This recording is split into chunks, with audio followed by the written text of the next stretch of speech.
Quand la télévision chinoise parle du Sud-Ouest et de ses produits locaux. C'était en 2013, date de l'ouverture en Chine de la première maison du Sud-Ouest. Ces points de vente sont des vitrines pour conquérir le marché chinois, très attractif avec son 1,5 milliard d'habitants. Une manière aussi d'aider les producteurs du Sud-Ouest à mettre un pied en Chine. Pour une petite société d'Armagnac comme la mienne, ça aurait été absolument impossible de se lancer seul. C'était un peu l'occasion qui a fait le larron, quoi. On m'a proposé un wagon, je suis monté dedans et ça a bien marché. C'est la deuxième année qu'on travaille sur la Chine, donc grâce à la Maison du Sud-Ouest. La première année, on a eu tout de suite une commande, 2500 bouteilles, et puis ça continue, et là j'attends une nouvelle commande. Il y a 7 maisons du Sud-Ouest, toutes ouvertes par des investisseurs chinois à Chengdu et Wuhan.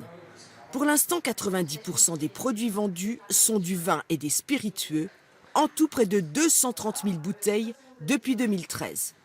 Pas facile pourtant de s'implanter en Chine, les normes douanières sont très contraignantes, notamment pour les fromages et la charcuterie, toujours pas autorisés. Le jour où on a l'agrément, c'est vraiment le rêve, quoi. Pour un producteur, on a la maison qui nous attend, qui est ouverte, et voilà. Cette exposition à Paris à la Maison de l'Aquitaine a voulu mettre un coup de projecteur sur ces initiatives. Car pour l'instant, seules 80 entreprises ont réussi à s'implanter via ces maisons du Sud-Ouest. Il fallait montrer tout ce que la région fait aujourd'hui en Chine, mobiliser les autorités chinoises dans la capitale pour leur faire passer certains messages.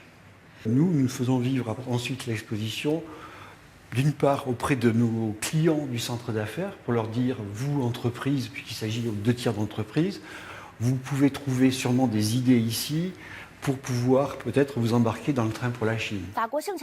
2 autres maisons sont en projet, notamment à Pékin. Le Sud-Ouest, une région qui n'a pas fini de faire parler d'elle en Chine.